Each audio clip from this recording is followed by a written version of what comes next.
La Légion de gendarmerie de l'Ouest vient de démanteler ces réseaux de jeunes malfrats qui avaient à leur disposition des armes blanches, du tramol et 1 kg de chanvre indien.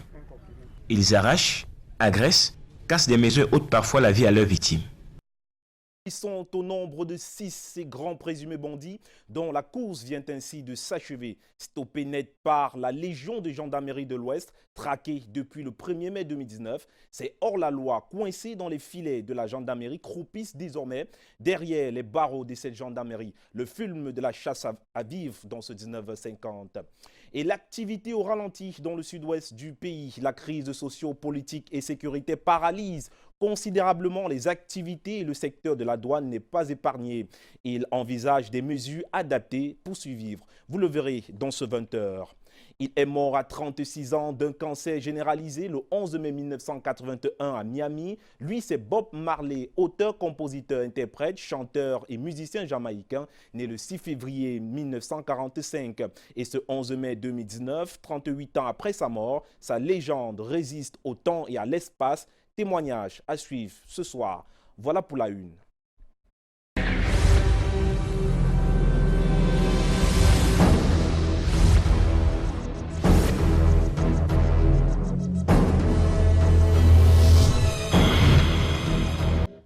Bonsoir à tous et bienvenue au 20h.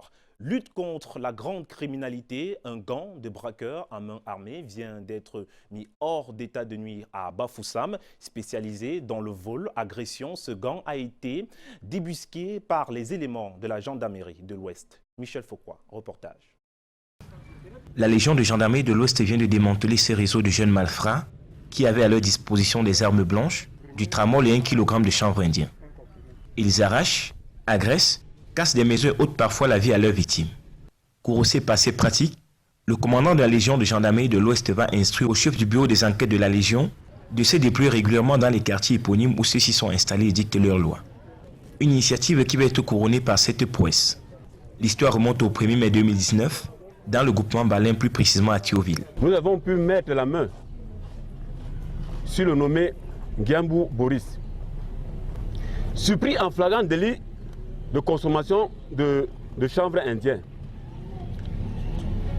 Interpellé et ensuite une fouille à corps s'en est suivie. Il sera trouvé porteur de plusieurs objets tranchants susceptibles de nuire à des personnes et de leurs biens.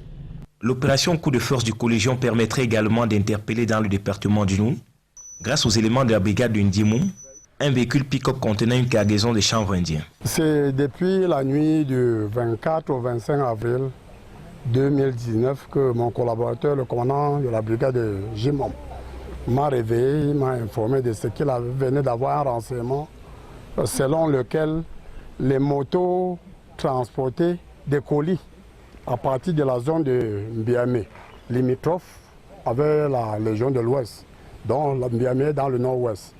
Et il venait charger un véhicule qui était caché, camouflé au niveau du cours d'eau vie, en allant vers Madba. Et il est parti à sa trousse et il a interpellé ces gens. Malheureusement, ils étaient au nombre de 4. 2 portaient la tenue militaire et ils ont fondu dans la nature.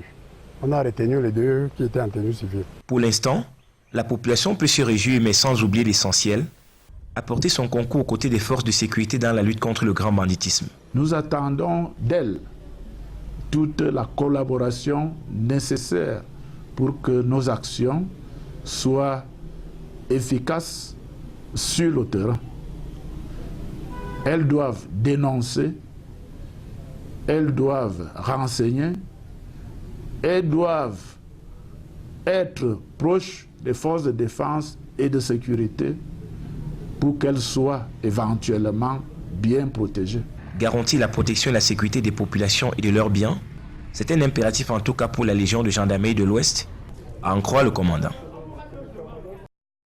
Et une autre d'actualité dans ce journal. Au troisième jour de sa visite officielle à Bamenda, le Premier ministre Joseph Ndiong Kouté s'est rendu au centre régional de désarmement, de démobilisation et de réintégration des ex-combattants séparatistes. Il a rencontré les 37 ex-combattants qui résident dans un site temporaire au pied de la montagne de Hope Station. Ce groupe, composé de 31 garçons et 6 filles, se déploie dans l'agriculture, l'élevage et la lecture, entre autres. Nous y reviendrons. Lutte contre l'insécurité, le centre d'instruction et de perfectionnement des fusiliers marins de Issonkong à Idia, dans le sud-ouest, va adapter ses enseignements au contexte sécuritaire, il faudrait le dire ainsi, au contexte sécuritaire actuel du Cameroun. C'est l'un des défis majeurs à relever par le nouveau commandant du JIP FUMAC qui vient de prendre le commandement. Inès Ondouambala nous en dit plus.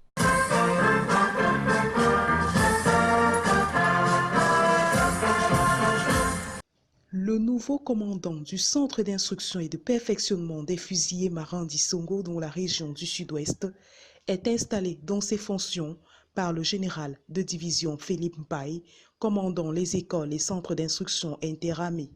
Reconnaissez désormais pour votre chef, commandant du centre d'instruction et de perfectionnement des fusiliers marins, capitaine de frégate Meillon Petit-Serge, ici présent. Le capitaine de frégate Meillon Petit-Serge prend les rênes du CIP Fumar. Hello! Ok!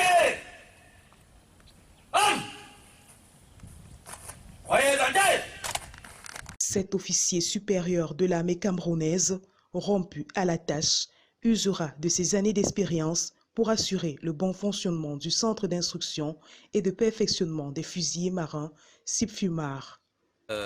On peut catégoriser les missions en deux grands points. Il y a des missions que je peux appeler communes, c'est-à-dire soutenir certaines forces pour le maintien de l'ordre, participer n'est-ce pas, à la protection de nos installations et parfois appuyer certaines forces dans le cadre de l'action de l'État en mer et autres petites missions. Depuis bientôt 3 ans, les régions du sud-ouest et du nord-ouest de Cameroun sont secouées par la crise sociopolitique et sécuritaire. Il sera question pour le nouveau commandant du centre d'instruction et de perfectionnement des fusiliers marins d'adapter les enseignements au contexte sécuritaire actuel du Cameroun. L'événement qui s'est déroulé dans la pure tradition militaire s'est refermé par un imposant défilé des troupes.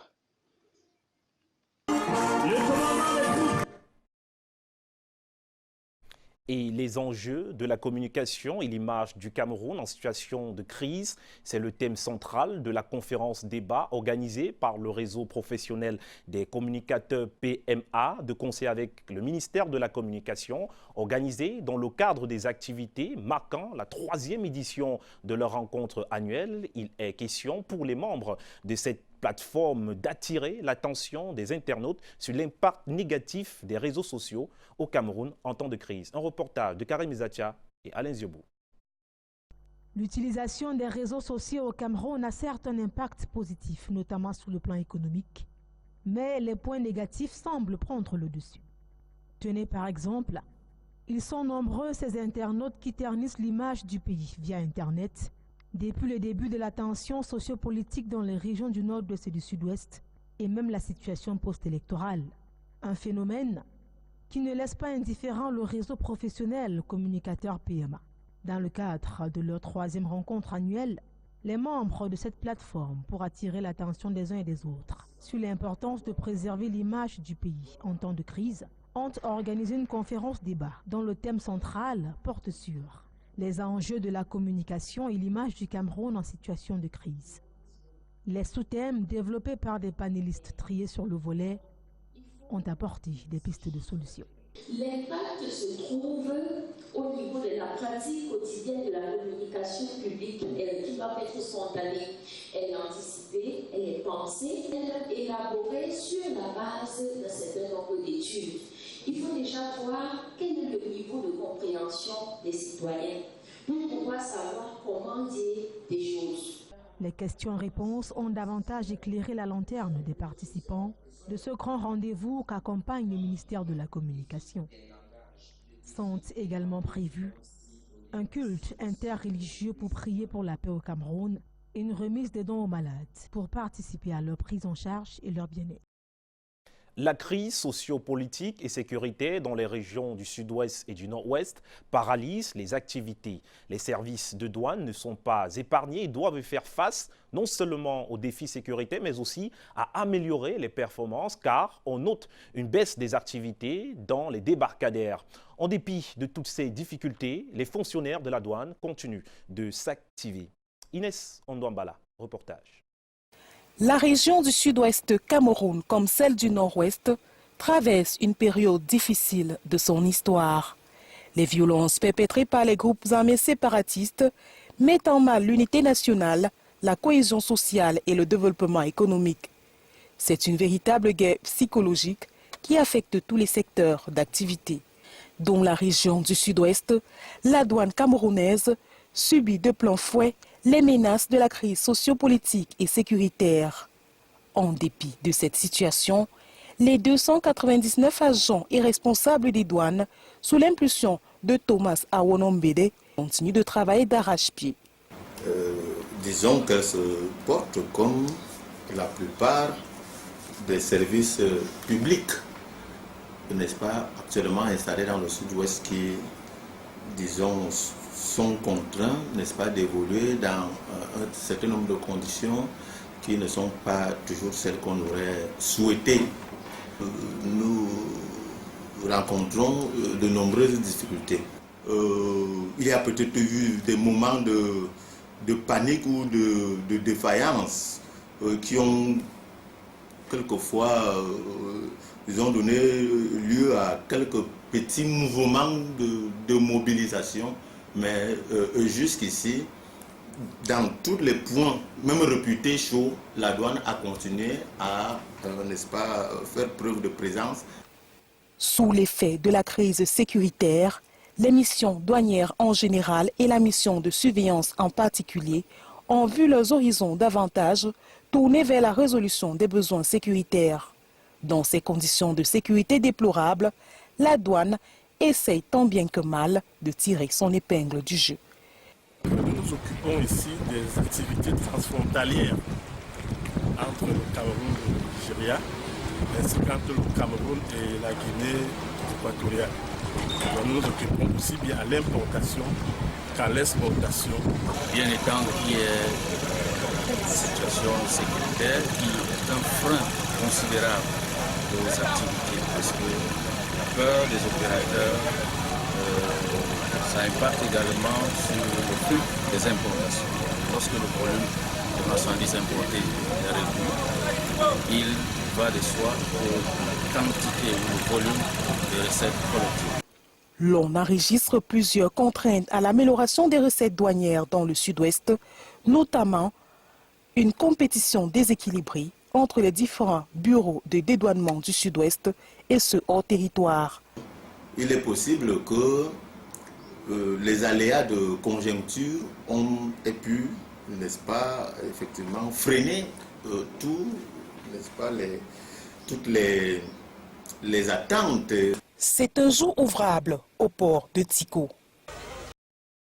La journée de l'Europe a été célébrée sur fond de bilan de coopération avec le Cameroun. L'Union européenne maintient les revendications contenues dans les résolutions du Parlement.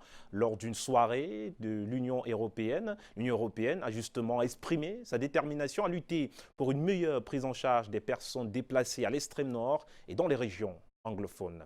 Brad Kamga et Serge Alain Ziebou. 55 ans que dure le mariage entre le Cameroun et l'Union européenne, la journée de l'Europe célébrée chaque 9 mai donne l'occasion à la délégation de réitérer la position du Parlement européen et ses résolutions sur la crise sociopolitique que traverse le Cameroun. Certaines réactions à ces déclarations ont été vives, mais je suis profondément convaincu que notre partenariat, marqué depuis toujours par un dialogue ouvert, amical et confiant, est suffisamment solide pour pouvoir aller de l'avant ensemble. Résolution par amour donc pour le Cameroun. Une journée du 9 mai, une célébration sobre à l'hôtel Hilton de Yaoundé jeudi, avec les membres du gouvernement, les chefs de mission diplomatiques, partenaires au développement et hommes politiques. Le partenariat doit se poursuivre avec plusieurs défis, notamment d'ordre humanitaire. Commencer par des réfugiés qui sont ici en venant de la Centrafrique, également des réfugiés qui sont venus du nord-est du Nigeria, hébergés par le Cameroun, accueillis par le Cameroun. Je crois qu'il faut souligner cela. Et nous avons aussi malheureusement des défis humanitaires dans le nord-ouest et le sud-ouest avec beaucoup de personnes déplacées.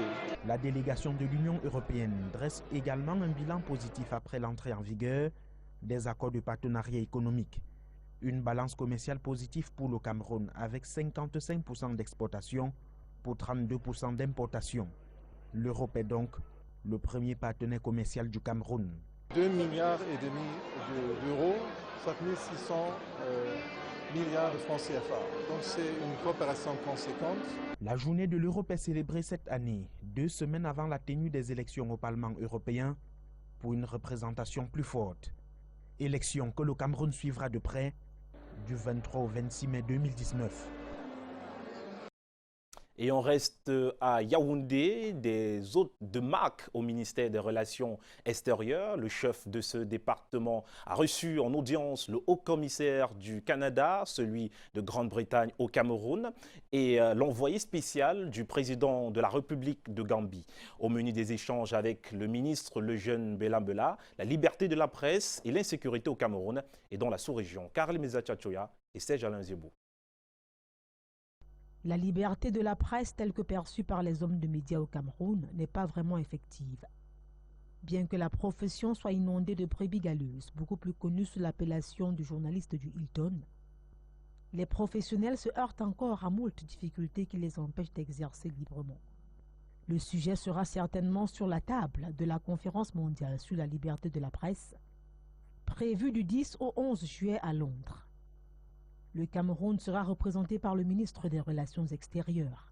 Le jeune Belambela y a été convié ce 10 avril par le haut-commissaire du Canada et le haut-commissaire de Grande-Bretagne au Cameroun, reçus en audience dans ce département. Il s'agit d'une conférence pour avoir des discussions sur la liberté de la presse avec des représentants des médias, de la société civile et des gouvernements. Autre hôte de marque qui a retenu toute l'attention du MINREX, le docteur Mamadou Tangara, ministre des Affaires étrangères, de la coopération internationale et des Gambiens de l'extérieur. L'envoyé spécial du chef de l'État gambien est venu consulter le représentant du gouvernement sur les questions qui les préoccupent, notamment celles relatives au 14e sommet de l'OCI en Gambie. Le jeune Belambela et son hôte ont en outre évoqué la situation du pays et celle de la sous-région. Nous sommes solidaires avec le Cameroun. C'est un pays qui, pour nous, est de très grande importance dans la stabilité de la sous-région et de l'Afrique en général. Après une trentaine de minutes d'échange, l'envoyé spécial du président de la République de Gambie a confié un document important au ministre des Relations extérieures qui devra le remettre personnellement au président de la République du Cameroun.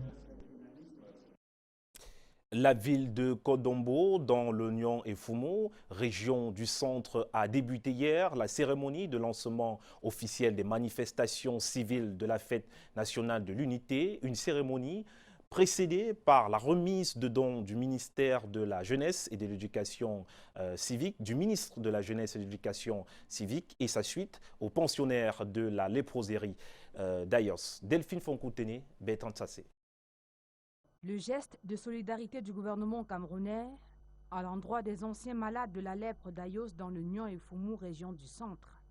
La joie se lit sur les visages des bénéficiaires qui disent leur gratitude.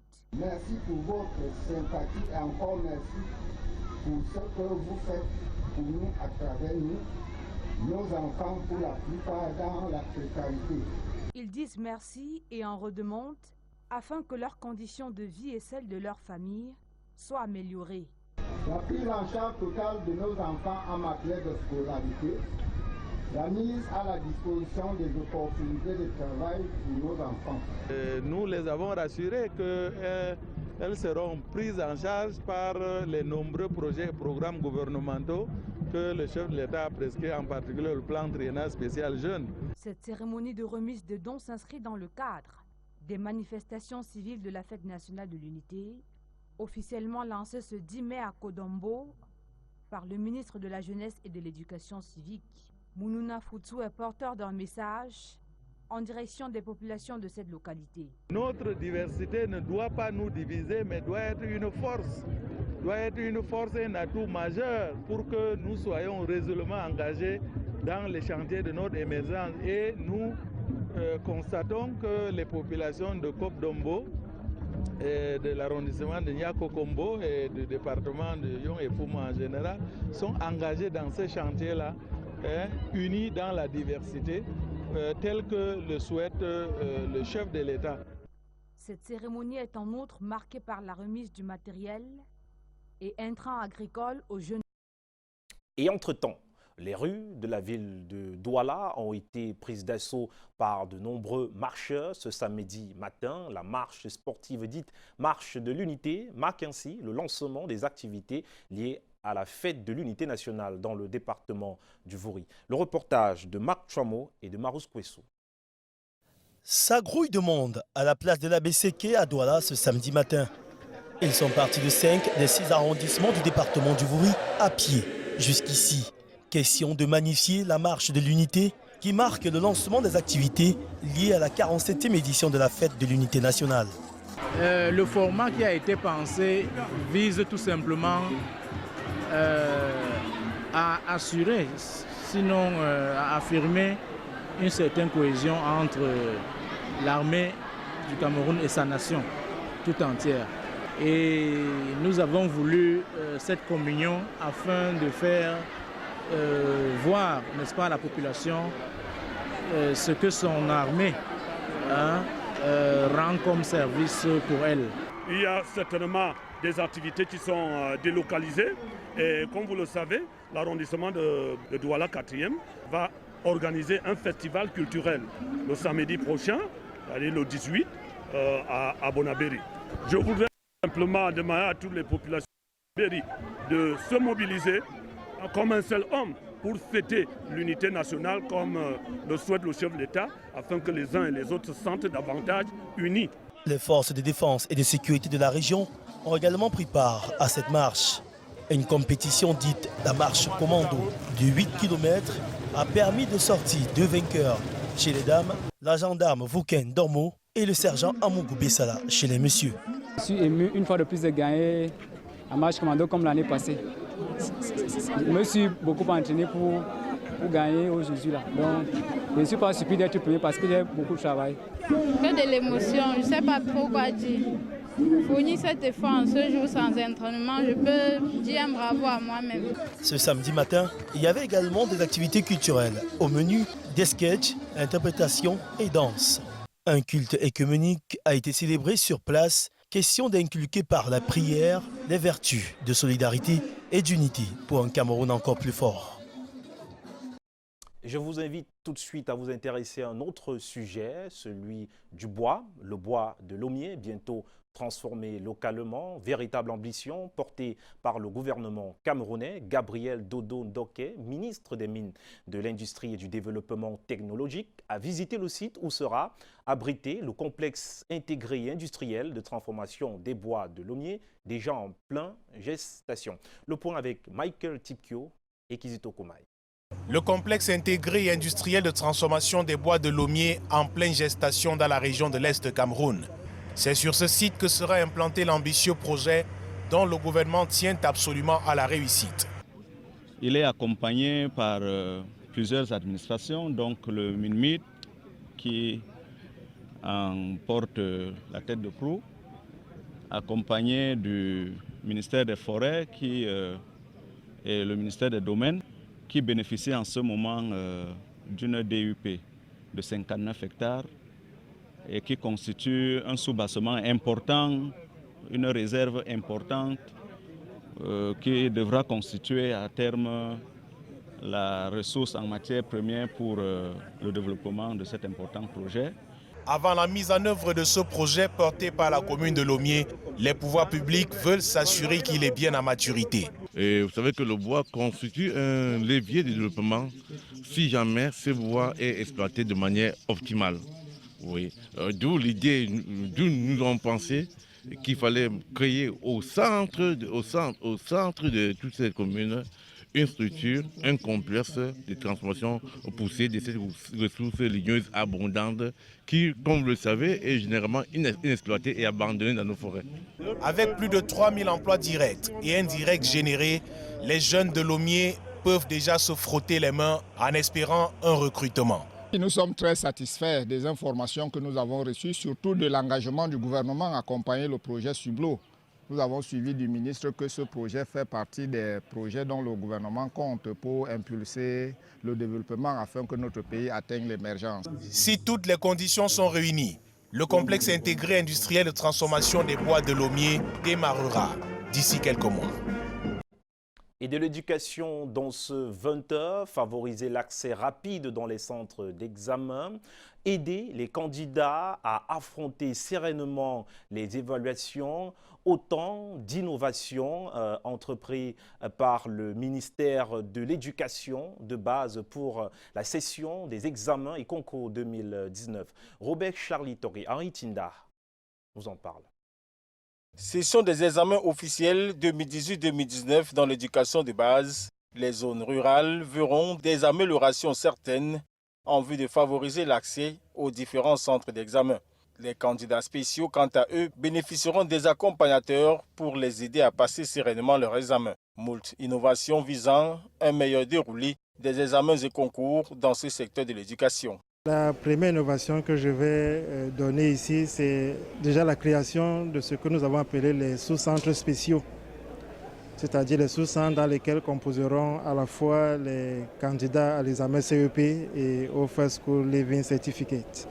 Les autres innovations sont d'ordre pratique, sont d'ordre technique pour permettre une prise en compte des différents handicaps que peuvent présenter les candidats. Des réformes transmises à la communauté éducative au cours de la sectorielle initiée par la délégation de l'éducation de base dans le littoral. Nous pensons que la mise en œuvre des instructions de la hiérarchie contenues dans le document que nous venons de citer va permettre que les examens de la session 2019 se déroulent sans heure. À ce propos, nous appelons à l'attention de tous les acteurs de la chaîne qui sont impliqués dans les diverses évaluations. Nous appelons à l'attention de la communauté éducative afin que nous bénéficions d'un accompagnement nécessaire et suffisant pour que tout ceci se passe dans de très bonnes conditions. La rencontre a permis d'évaluer le niveau de préparation des examens et concours dans le littoral et de mieux outiller les différents acteurs pour le bon déroulé des 10 examens et concours. Des innovations ainsi entreprises pour le bonheur des élèves. Parlons de toute autre chose. Disparu il y a 2 ans aujourd'hui, l'abbé Armel Ndjama n'a jamais quitté le cœur de ses fidèles. L'ex-recteur du petit séminaire de Bafia avait été retrouvé mort dans sa chambre. Ce jour, le corps entier des églises lui rend un hommage. Michael Tipkio et Kizito Koumaï. La simple évocation de son nom suffit pour remuer les plaies béantes de ceux qui l'ont connu. Et pourtant, cela fait 2 ans que l'abbé Armel Ndjama fut retrouvé mort dans sa chambre au petit séminaire de Bafia où il était recteur. C'était un prêtre, c'était un grand homme rassembleur de la famille et je dirais c'est quelqu'un qui mérite une messe comme celle-ci. Et je conseillerais à tout le monde qui peut de faire cette expérience, demander qu'il intercède pour nous. Moi je l'ai fait et je crois que ça marche. Pour commémorer cette tragique disparition, des prières et des louanges d'adoration ont été élevées ce samedi matin à la paroisse Saint-André du petit séminaire de Ngondon. Secrétaire pendant 4 ans, je garde l'image de quelqu'un de très rigoureux, de très méthodique. J'ai beaucoup appris à ses côtés. J'ai beaucoup appris à ses côtés en termes de rigueur, en termes de méthode, en termes de discipline. parce qu'il disait en toute tâche, il faut une planification et une évaluation. La messe dirigée par Abbé Hugues Roger Djougou, l'actuel recteur du dit séminaire, a mobilisé familles et connaissances, ainsi que les anciens et nouveaux élèves de ce temple religieux. C'est pour nous un devoir de nous joindre à la communauté diocésaine et à la famille nucléaire de l'abbé Armel pour célébrer et honorer sa mémoire. Pour nous, l'abbé Armel a été quelqu'un de particulier. Et donc, avec ce que nous avons vécu avec lui, avec ce qu'il a fait pour nous, nous pensons qu'il est important chaque année de célébrer et de penser à lui. Dans la même lancée, une pensée pieuse pour Monseigneur Jean-Marie Benoît Bala, qui lui décédait juste 3 semaines plus tard, dans des conditions jusqu'ici non élucidées. 11 mai 1981, 11 mai 2019, 38 ans que la star jamaïcaine Bob Marley a quitté ce monde. À l'occasion de cette célébration d'anniversaire, les Rastamen de la capitale Yaoundé se sont rassemblés ce 11 mai au village Koul, chez Rastakoul, pour lui rendre un hommage. Un reportage de Delphine Fonkouteni et Michel Foucault.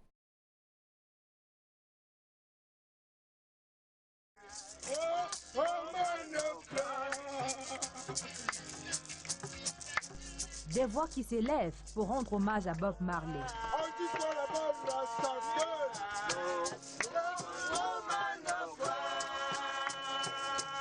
En reprenant en chœur le classique No Woman No Cry de Robert Nesta Marley, ces Rastas se souviennent de ces beaux jours sur terre.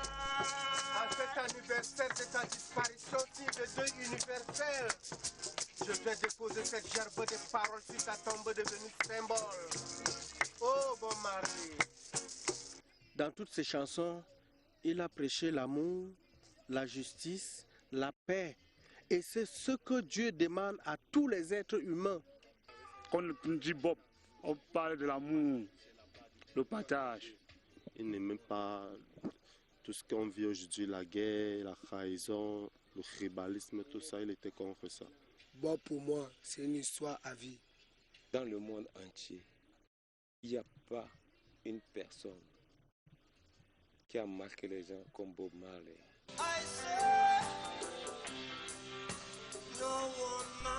Parti à l'âge de 36 ans le 11 mai 1981, la star jamaïcaine Bob Marley reste une icône pour Rastakoul et ses pairs qui lui consacrent toute cette journée.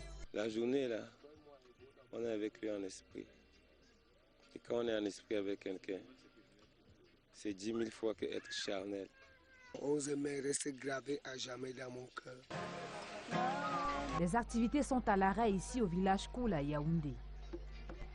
Tout est cool ce 11 mai et avec le chef du village Koul, on s'amuse. La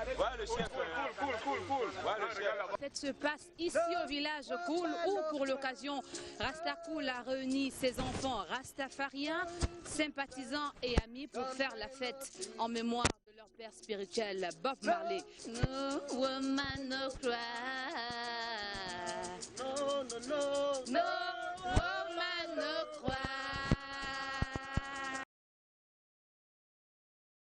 Justement, Delphine, vous chantez si bien et j'espère justement que si je vous annonce que l'INJS est sacré champion aux Jeux universitaires, vous chanterez sans doute pour ces jeunes qui ont d'ailleurs bravé beaucoup d'étapes. Comme d'habitude d'ailleurs, l'Institut national de la jeunesse et des sports s'est arrogé le trophée des Jeux avec un total de 29 précieux métaux.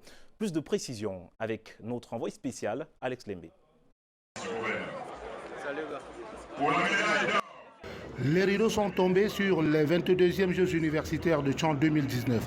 7 jours durant, 3700 étudiants venus de 19 établissements universitaires du pays, parmi lesquels 8 universités d'État et autres instituts universitaires privés, ont rivalisé les performances à travers des disciplines sportives, individuelles et collective, avec également au menu le sport paralympique dans 3 sites de compétition différents, notamment Tchang pour certaines disciplines collectives, Banjul pour l'athlétisme et le football féminin, et Fumban pour la lutte. Au finish, l'Institut national de la jeunesse et des sports de Yaoundé va se hisser sur la plus haute marche du podium avec dans ses valises 29 médailles au total pour 19 en or et arrache également au passage le trophée de meilleure institution avec en prime le roi et la reine des Jeux qui ont obtenu chacun 4 métaux précieux.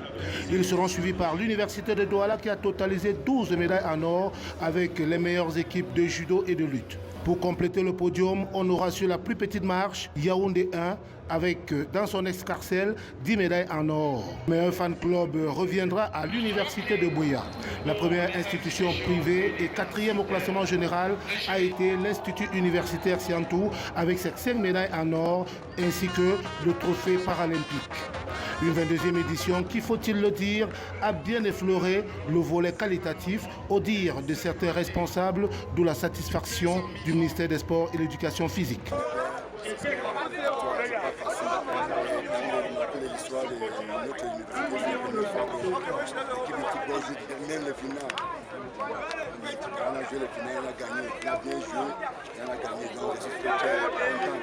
L'édition 2020, qui est immédiatement entrée en chantier, aura pour site l'université de Ngaoundéré. Merci à tous de nous avoir suivis. Fin du 20h sur Canal 2 International, journal réalisé par Collins Wanchan. Portez-vous bien. Au revoir.